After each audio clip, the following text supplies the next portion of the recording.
কিছুদিন আগে যেভাবে পুকুর ভরাটের প্রচেষ্টা হয়েছিল, আবার আজকে নিয়ে তৃতীয় দিন। আজকে এরা সন্ধ্যে থেকেই এখানে বেশ কিছু বহিরাগত এবং আগ্নেয়াস্ত্র নিয়ে তারা এখানে বসেছিল এবং মাটি ফেলার আমরা খবর পাচ্ছিলাম যে মাটি ফেলা হবে, কেন লাইট ফাইট লাগানো হয়েছে। যথারীতি 11টার পর গাড়ি ঢোকা শুরু হবে।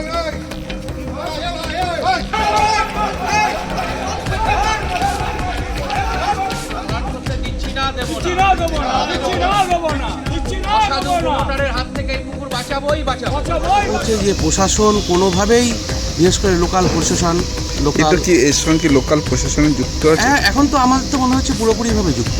না হলে এইভাবে তারা কোনো কেউ আসছে না। এবং সবথেকে বড় কথা হচ্ছে, যখন 3 গাড়ি, এর আগের দিন 3 গাড়ি পুলিশ দাঁড়িয়েছিল, তারা বলছে যে এখানে মাটি ভরাট হবে, আপনারা কোনো রকমের বাধা দেবেন না, আপনাদের বিরুদ্ধে অ্যারেস্ট ওয়ারেন্ট আছে। সেই প্রশাসন কিন্তু কালকে তাদের দেখা যায়নি, কালকেও আসেওনি।